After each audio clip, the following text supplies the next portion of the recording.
In the large rural Mid-South, folks came to Memphis for commerce and social life. For black folks, Beale Street was our gathering place. You had stores, hotels, businesses, and cafes, but the clubs, that's where it all happened. The music created by the musicians here is still played throughout the world. I've been downhearted, baby.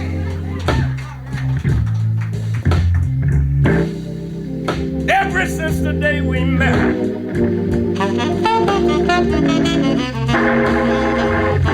I said I've been downhearted, baby. Evelyn taught me how to make changes. Ever since the day we met.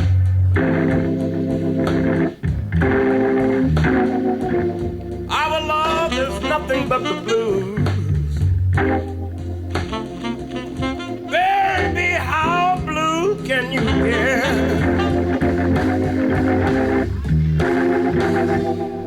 When I got to Beale Street, it was like a fantasy coming true. It was actually that. It was a place to learn, to make friends. It was a place kind of like a little world all of your own. I didn't think of Memphis as Memphis. I thought of Beale Street as Memphis. I've been downhearted, baby.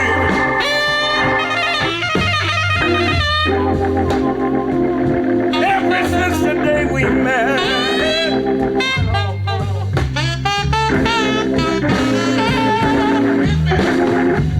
Our love is nothing but the blues. Baby! Baby! Rufus. Baby! Baby! Baby! Baby, how blue can you get? All right.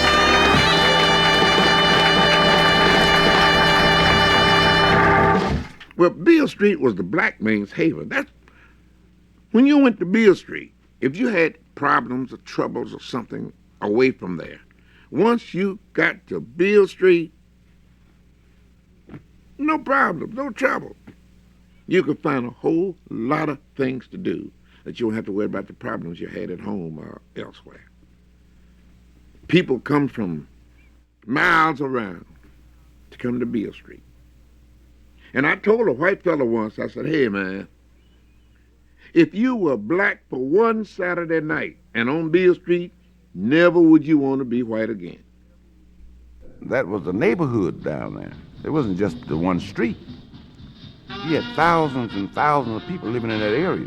The lights never go out down there, so you heard the chatter of little children, older people standing on the street at the corner, drugstores, eating places, and it was just a way of life. It was way out. You couldn't even. You had to ask folks, excuse me. Be so many people down there. You had to say, excuse me, please. So you could get by. So many people on Beale Street, man. It was just like New York. You got it all on Beale Street. If you wanted rhythm and blues, you got it.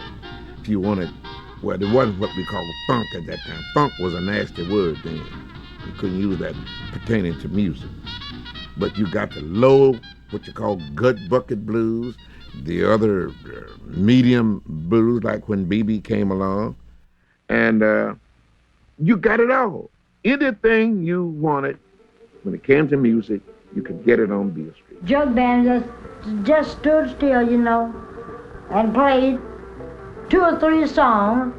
Then we left, we leave, and we come on down the street. And sometimes people would stop us, say, hey, play me a tune. And Bud Dress, he was so funny, he said, music for sale. There was musical instruments that I'd never seen. I heard people talking about music, but there was various types of instruments that I saw. I even saw a guy with a violin. I'd never seen one before. All this was new for a country boy. We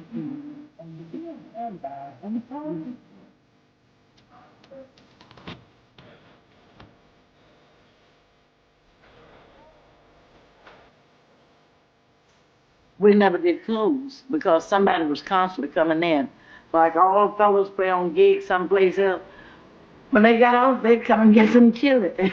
I don't care where, West Memphis, wherever they was, they would come. I don't care how far they was. All of them, carloads of them stopped by. Then they'd get to talking, drinking, then started talking, jamming and going, and that was just a nightly thing. They didn't have nowhere to go, and musicians didn't have nowhere to go to do nothing but cross-examination practice. And so we had to take them, put them in the hotel, and give them that chili, the best you could eat, and then we give them those chili sometimes to play a gig. Oh, yeah, man. We come in and say, well, we know Mitchell's over. We go up there and get sober now. So we get one of them bowls of chili. Hey, you know you eat straight. You did. That's where it was. Hey, come on, have a seat.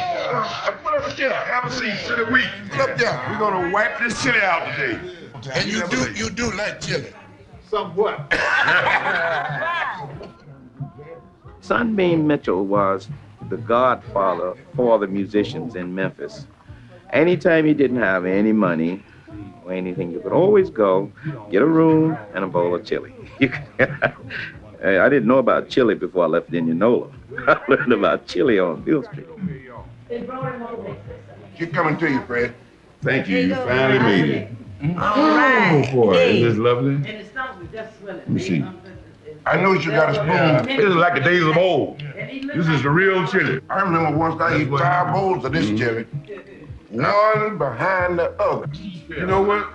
George Coleman and that group of fellas really would love to be here now. They tell you about that chili. Slim Waters. Slim Waters, right. Ooh, Slim Waters. My great. You knows what I like, though. Chantilly Lays. Beale Street had many musicians that was interested in trying to help you if you wanted to learn. And they had musicians that would just meet up on Beale Street like on the weekends and would trade ideas. No, I was just thinking how I started on Beale Street. When I first hit Beale Street, this is what I was singing. There's a tear in your eye, and I'm wondering why I haven't been there so long. When Irish eyes are smiling, all the world seems bright and gay. Well, listen, I couldn't eat too well with that. These folks down on Beale Street didn't like that too much, so I had to change the tune. Woke up this morning, 4:30, heard somebody knocking on my back door. Early in the morning, just about the break of day.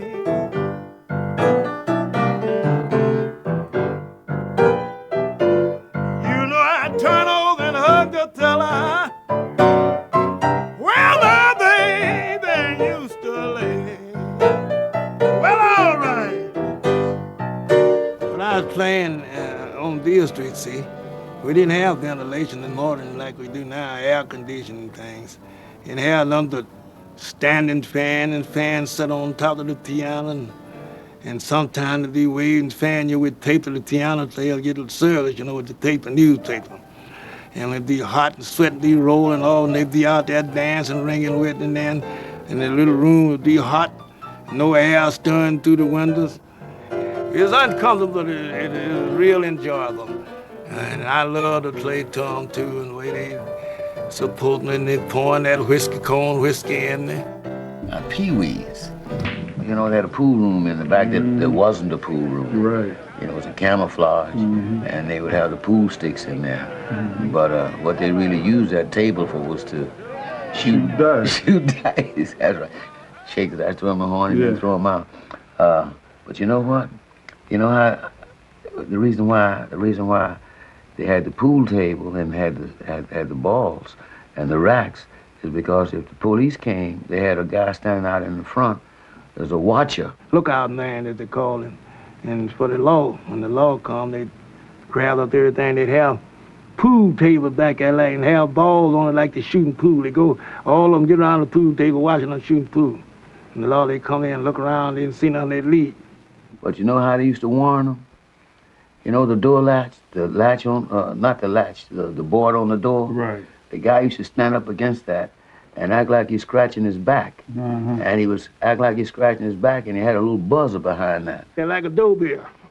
He'd ring back there where his gallon at, and he'd grab up all their dice horn and things and put them away.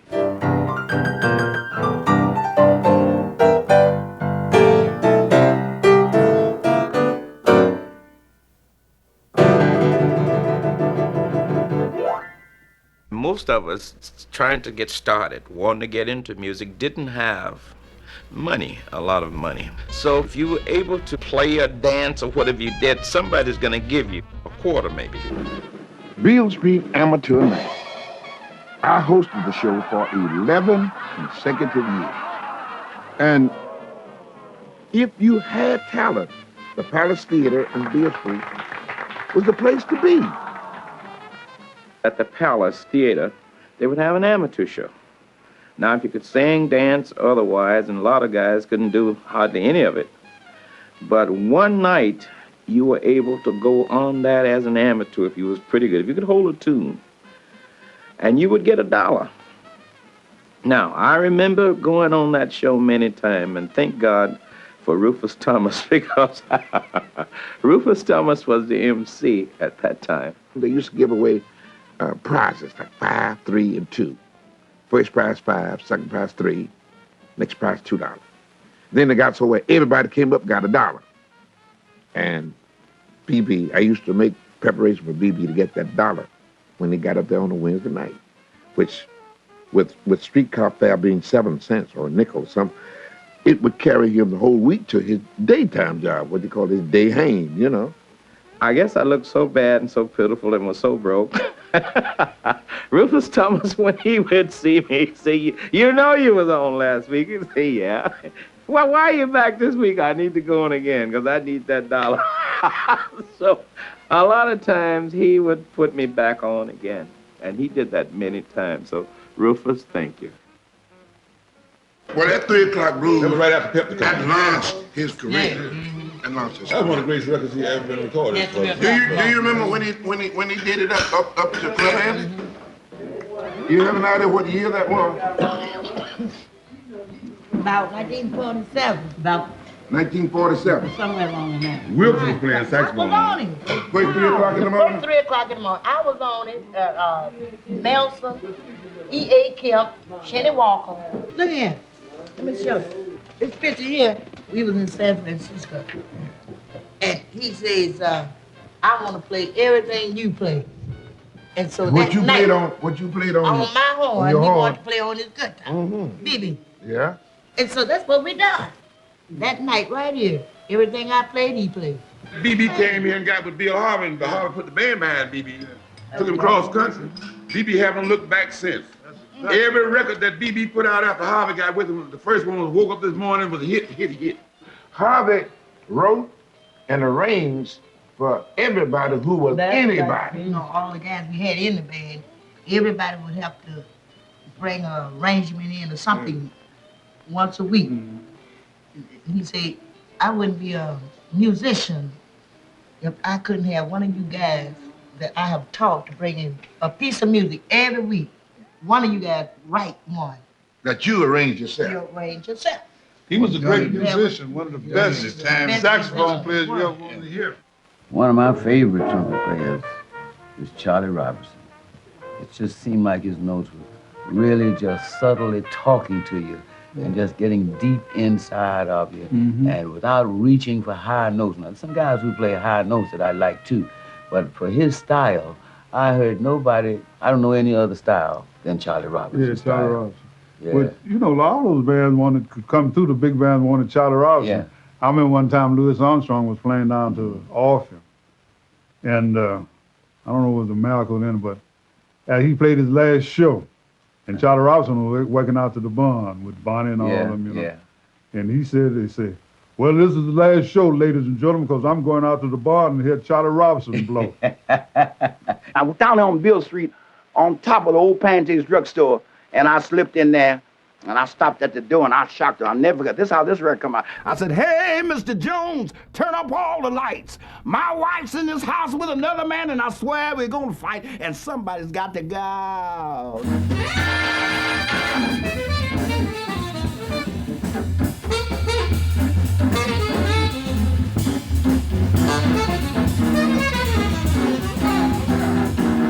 I can remember many nights sitting back and watching the great jam sessions, because after the show, usually everybody would go up to Mitchell's or Sunbeam, and Bill Harvey most times had the band there, the house band. There came the jam session. I say before, and I say it again and again. Just like we played all day and we played all night. No stop. You just come down and get you a little chili or something to eat. And after you get through eating that, go back up on the bandstand and start playing again. They don't ever get tired of playing. Bands would come from, they play all over town. When they got off their job, the place they would come to was Hernando and Beale Street up to Mitchell's Domino Lounge. That's where the jam sessions would last hour on hour. Like I say, all day and all night. I used to see them dudes come in with his horn, tucked on his arm, and he'd come up and he'd sit around the bandstand and watch who's doing what. See, if one take a solo, and that's too hot for him, he is not going to take it home. Take it home and tuck right on and ease back out the door. Tuck tail and go right on out that door. Get his head cut? But if he feels he's hot that night, right in there. When I became very popular on the radio as a disc jockey, I also became very popular as a musician at the same time. I'm young, I'm loose, I'm full of juice, I got to go, so what's the use?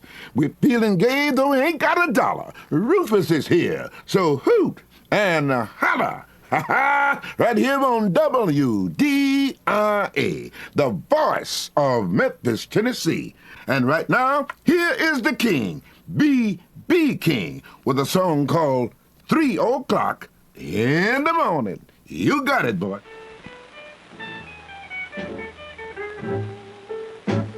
I can recall how Beale Street and WDIA was so closely related. People like B.B. King, Johnny Ace, who was on his way. And then there was Gatemouth Moore and Hot Rod Hub. There was nobody like Hot Rod and Roscoe Gordon. Nat D, the father of all the black disc jockeys here in the South. Bobby Bland, who today is one of the premier blues singers of the world. Even me. But I think DIA played the most important part of all of our careers, because had it not been for WDIA, I don't think my record, The Dog, it wouldn't have been played. And DIA started it, and then people from all across the country grabbed it, and it took off like a late freight. You couldn't get that little bit of push, if you will, just by being here. You seem to add to your popularity when you would go out of the city. This is the show I traveled with, Brown Skin Models. When you were a member of the Brown Skin Models, you were at the epitome of show business, traveling with that show. What his feature was beautiful girls wearing elaborate and fantastic, colorful costumes. And that was the feature of the Brown Skin Models, and that's why they call them the Brown Skin Models. On that road, it's tough. Especially, but being a woman, kind of tough. And so we got close to home. We had to play Little Rock, Arkansas. I didn't put no 2 weeks notice in or nothing. I just packed up before we hit the stage. And when we went back up, went back up to the hotel, I called a cab and called the bus to come home. Right at home, Little Rock. And so I called him after I got home and told him, But I just got tired, you know. Tough out there. I want to tell you something. You want to hear it? I said, do you want to hear it? I said, do you want to hear it? I want to tell you about ooh-doo.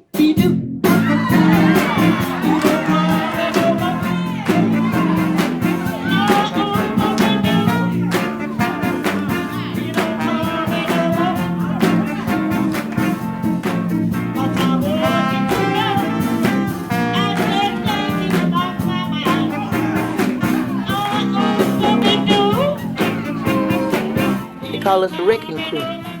Every time we get to the time we wreck it, had people going crazy. Standing on chairs, fighting and carrying on. We wrecked the place, that music. It was so pretty, you know, make people think. You know, when you got troubles or something like that, they think about the troubles and just go crazy. Because the music made them go crazy. It was so pretty.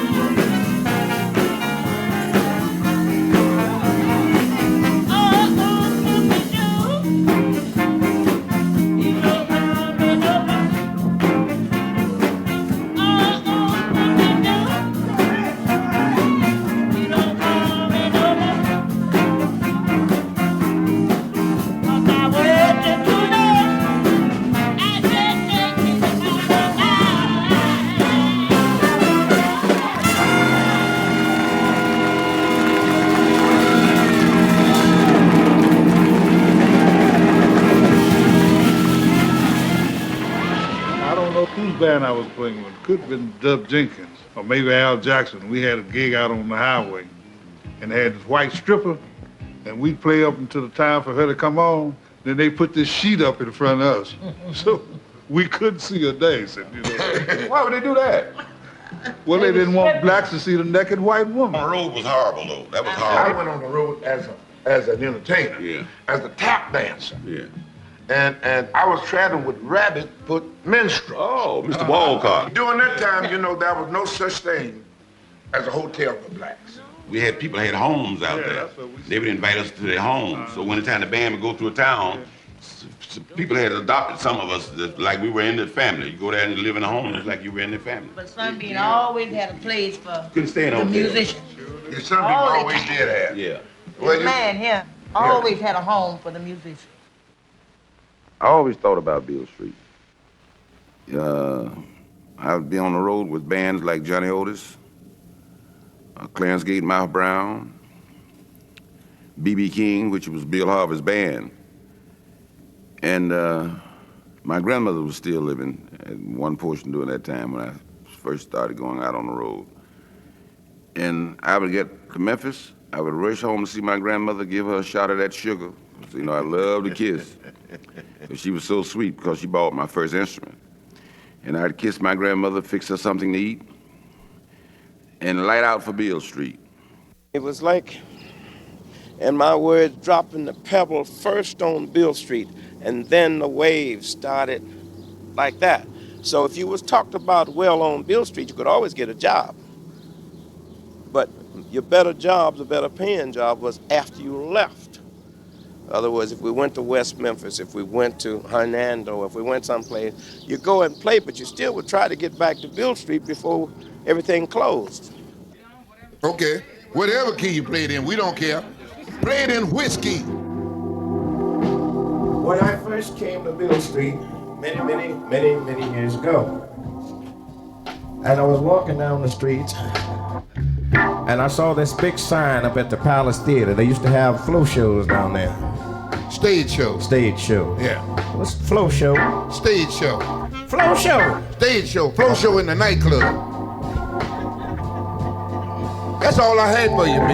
All right, okay. All right, I don't want to argue with you. Doc's in the house today, so I ain't going to argue with you. Now, one of the songs that was made popular went, "Did you ever love a woman and loved her with all your your life. Yeah, I'm still singing that one today. I just recorded it. Did you ever love a woman? You don't have to show out now. And love her with all your mind. Come, baby. And you knew all the time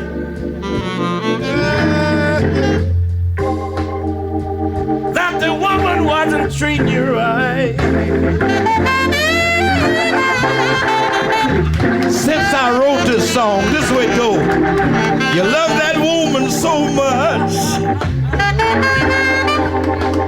she almost drives you mad.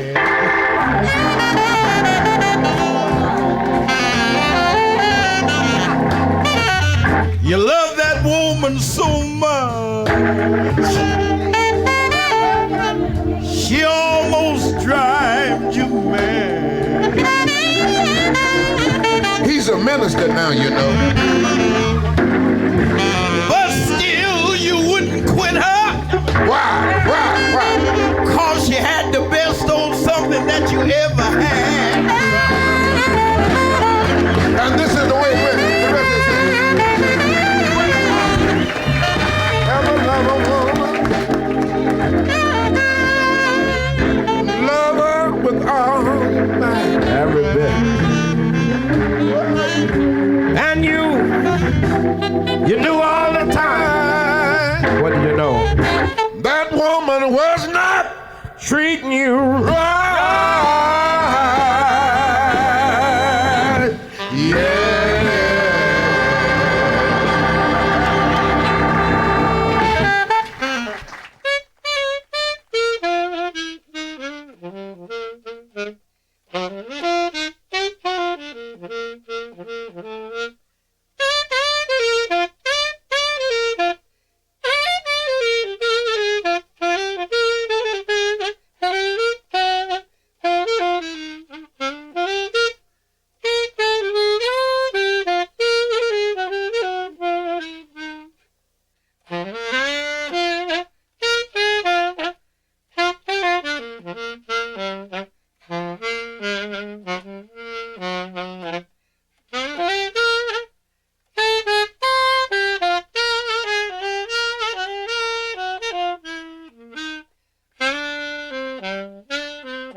Mm-hmm.